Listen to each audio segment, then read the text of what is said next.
बांग्लादेश हिंसा की आग में झुलस रहा है। हर तरफ आगजनी, तोड़फोड़, मारपीट, जिसने पूरे बांग्लादेश के नक्शे को बदल कर रख दिया है। हाल ही में धार्मिक और राजनीतिक अस्थिरता के चलते वहां हिंसा भड़क उठी है। बांग्लादेश में सांप्रदायिक हिंसा की घटनाएं समय समय पर सामने आती रही हैं। अब इसका असर भारत पर पड़ सकता है। खासकर पश्चिम बंगाल पर इसका असर पड़ सकता है। इससे पहले भी ऐसी स्थिति पैदा हुई है। एक तरफ बंगाल की सीएम ममता बनर्जी ने इस मुद्दे को लेकर सब कुछ केंद्र सरकार पर छोड़ दिया है, तो वहीं दूसरी तरफ राज्य के नेता प्रतिपक्ष शुभेंदु अधिकारी हैं, जिन्होंने बांग्लादेशी हिंदुओं को शरण देने की मांग की है। इसके बाद बंगाल की राजनीति में बड़ा बदलाव देखने को मिल रहा है। इससे पहले भी जब जब बांग्लादेश में हिंसा भड़की तब तब बंगाल पर संकट आया है। साल 1964 में जब बांग्लादेश में हिंसा हुई, उस वक्त 6 लाख लोगों ने भारत में शरण ली थी। बंगाल के अलग अलग हिस्सों में सबसे ज्यादा बांग्लादेशी शरणार्थी रुके थे। दरअसल पाकिस्तान की सेना के सहयोग से हिंदू और बांग्लादेश मुक्ति आंदोलन में लोग मारे जाने लगे थे। इस डर से लोगों का पलायन शुरू हुआ। उस वक्त बंगाल में कांग्रेस की सरकार थी और मुख्यमंत्री प्रफुल्ल चंद्र सेन थे।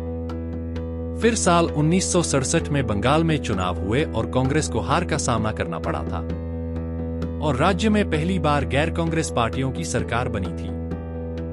बंगाल में कांग्रेस की हार तब हुई थी जब पूरे देश में उसकी एक तरफा जीत हुई। विपक्षी पार्टियों की सरकार गठन की सबसे बड़ी वजह थी कि बांग्लादेश से शरणार्थी आए थे।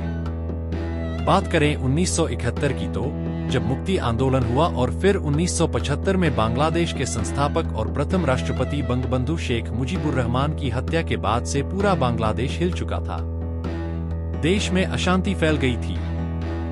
लोग शांति की तलाश में पलायन करने लगे थे। इस दौर में भी बड़ी संख्या में बांग्लादेश से पलायन कर लोगों ने पश्चिम बंगाल में शरण ली और करीब 1 करोड़ लोग भारत में शरणार्थी बन आए थे। 1971 में बांग्लादेश आंदोलन के नाम पर सत्ता में आई कांग्रेस 1977 में बांग्लादेश के नाम पर ही हारी थी। इस दौरान राज्य में मुख्यमंत्री थे इंदिरा गांधी के करीबी सिद्धार्थ शंकर रे।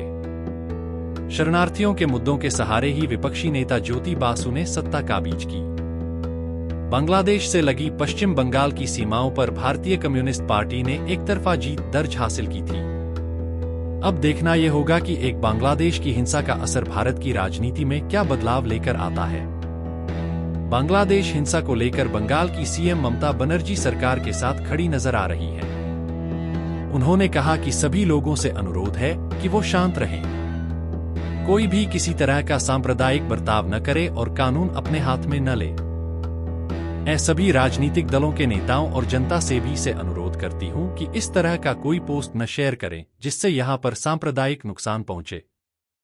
तो दूसरी तरफ बंगाल के बीजेपी नेता शुभेंदु अधिकारी हैं, जिन्होंने बांग्लादेश हिंसा को लेकर अपना बयान जारी करते हुए कहा कि राज्य के मुख्यमंत्री इस मामले पर केंद्र सरकार से बात करें।